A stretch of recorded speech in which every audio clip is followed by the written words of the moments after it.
एक औरत बाहर से आकर बहुत बड़ा बंगला बनाकर उसमें रहने लगती है। वह औरत देखने में बहुत ही खूबसूरत थी, साथ ही दिल की भी बहुत अच्छी थी। वह गरीबों की भी मदद किया करती थी। उसका नाम सरिता था, लेकिन लोगों ने उसका नाम परी रख दिया था।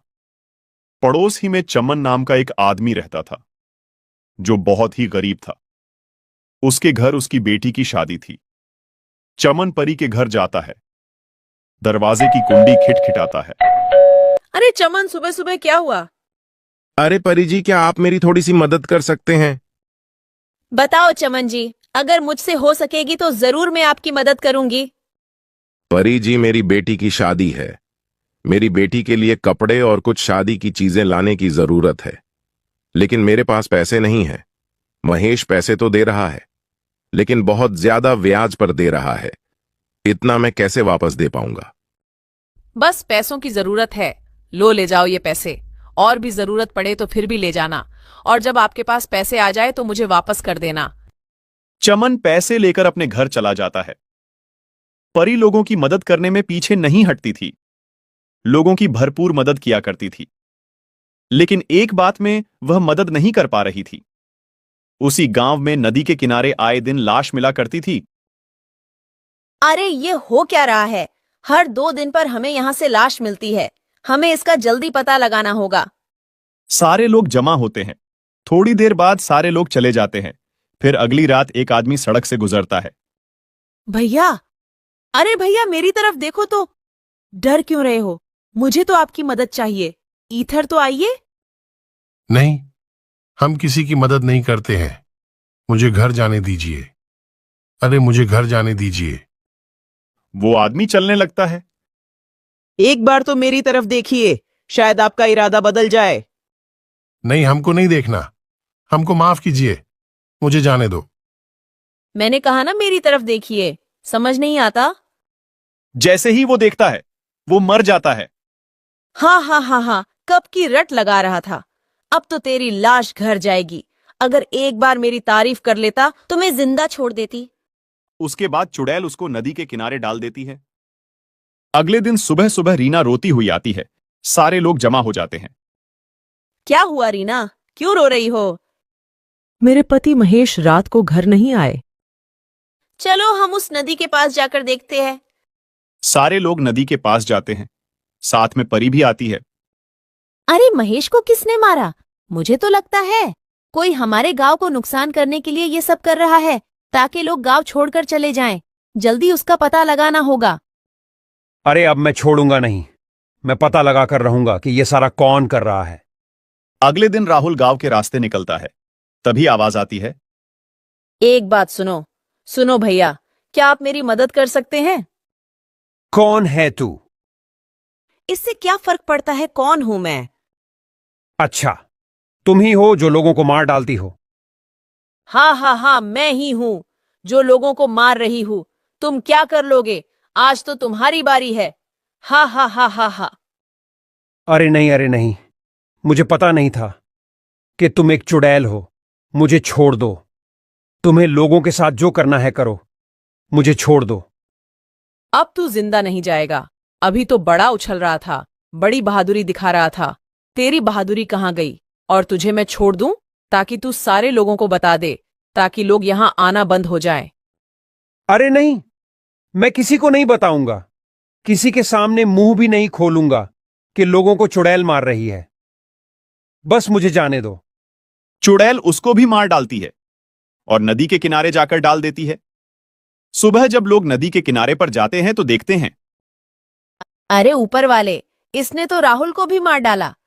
क्या जरूरत थी अकेले जाने की? क्या हीरो बनने गए थे? कुछ तो करना होगा। अगर रोज रोज इस तरह चलता रहा तो पूरा गांव खाली हो जाएगा। हमें जल्दी से उसी पर निर्णय लेना होगा। हाँ, मेरी तो राय है कि सारे गांव वालों को जमा किया जाए। उसके बाद सारे गांव वालों को जमा किया जाता है।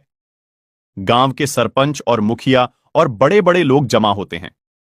गांव का सरपंच खड़ा होता है और लोगों से कहता है, हर एक आदमी इस मामले में अपनी अपनी राय दे। हमें क्या करना होगा? सरपंच जी, मेरी राय है कि आज रात सारे लोग पूरे गांव में फैल जावे और नदी के पास भी कुछ लोग चले जाएं। लोगों को कौन मारता है सब पता चल जाएगा। लेकिन सारे लोगों को देखकर वह नहीं आएगा तो हमारा काम नहीं होगा। सरपंच जी मेरी बात सुनो, मैं आज रात को जाऊंगा, मेरे साथ एक आदमी को और भेजो, हम दोनों मिलकर पूरी बात का पता लगाएंगे, फिर हम सुबह आपको बता देंगे। ये बात सही है। दूसरा आदमी कौन तैयार है, जल्दी बोलो। तो एक आदमी खड़ा होता है जिसका नाम प्रकाश होता है। सरपंच जी मैं जाऊंगा। लोग अपने घरों पर चले जाते हैं। जैसे ही रात होती है तो प्रकाश और मोनू दोनों गांव से निकलकर सड़क के करीब जाते हैं। वहां से दोनों अलग अलग हो जाते हैं। जैसे ही प्रकाश थोड़ा आगे जाता है तो आवाज आती है, अरे सुनो, मेरी तरफ एक बार तो देखो। अरे चुड़ैल, तू ही लोगों को मारती है। मैं ही मारती हूँ, आज तेरी बारी है। प्रकाश फौरन वहां से दौड़ता है। प्रकाश फौरन मोनू को बुलाता है। मोनू जल्दी मेरी तरफ आओ, यहां चुड़ैल रहती है। अरे प्रकाश, क्या हुआ? अरे भाई देखो उधर दूर, जो अभी औरत नजर आती है वही चुड़ैल बनकर आई थी। चलो उधर जाकर देखते हैं। जैसे ही वह दोनों चुपके से देखते हैं तो प्रकाश कहता है, अरे ये तो परी है, परी। ये दोनों आदमी भागकर गांव आ जाते हैं। फिर वह दोनों अपने अपने घर चले जाते हैं। जैसे ही सुबह होती है वह दोनों सरपंच के पास जाते हैं। फिर सारी बात सरपंच को बताते हैं। फिर सरपंच गांव के कई लोगों को लेकर परी के घर जाते हैं। सारे लोग और सरपंच परी के घर जाकर दरवाजा खिटखिटाते हैं। परी बाहर नहीं आती। सारे लोग आपस में एक दूसरे से कहने लगते हैं, लगता है परी को पता चल गया है, अब बाहर नहीं आएगी। उसमें से एक आदमी कहता है, मुझे तो लगता है परी भाग गई होगी। सारे लोग शोर करने लगते हैं, जिसकी आवाज सुनकर परी घर का दरवाजा खोलकर बाहर आती है। अरे सारे गांव वाले मेरे घर क्यों आए हो? क्या हुआ है? कोई जरूरत है क्या? नहीं नहीं, हमें यह खबर पहुंची है, आप ही रात को चुड़ैल बनकर लोगों को मारती हो। अरे ऐसा कौन कहता है कि मैं रात को चुड़ैल बनकर लोगों को मारती हूँ? सुनिए परी जी, कल रात मोनू और प्रकाश दोनों गांव के बाहर सड़क पर जा रहे थे। जब दोनों अलग हो गए तब प्रकाश के सामने चुड़ैल बनकर क्या कह रही थी। हाँ हाँ, मैं ही चुड़ैल थी, क्या कर लोगे? अरे परी, आप ऐसा रात में क्यों करती हो? उसकी क्या वजह है? सरपंच जी जरा सुनिए, जब मेरा पति चोरी करते हुए पकड़ा गया था उसी वक्त गांव वालों ने मिलकर उसको मार दिया था। उस वक्त मैं प्रेग्नेंट थी। मेरे पति के मर जाने के बाद मैंने आत्महत्या कर दी थी। तब से मेरी आरती चुड़ैल बंद कर भटक रही है। मैं किसी को नहीं छोड़ूंगी, सारे गांव वालों से बदला लेकर रहूंगी। तभी परी चुड़ैल बन जाती है। तभी सरपंच के पास दो आदमी आकर कहते हैं, सरपंच, हम तांत्रिक को लेकर आते हैं, वो चुड़ैल को अपने कब्जे में कर देगा। वो दोनों तांत्रिक के पास जाते हैं और तांत्रिक को सारी बात बताते हैं। तांत्रिक उन दोनों के साथ आता है। तांत्रिक चुड़ैल से कहता है, गांव वालों को परेशान करना बंद कर दे। नहीं, मैं गांव वालों से बदला लेकर रहूंगी। तभी तांत्रिक चुड़ैल को आग लगा देता है।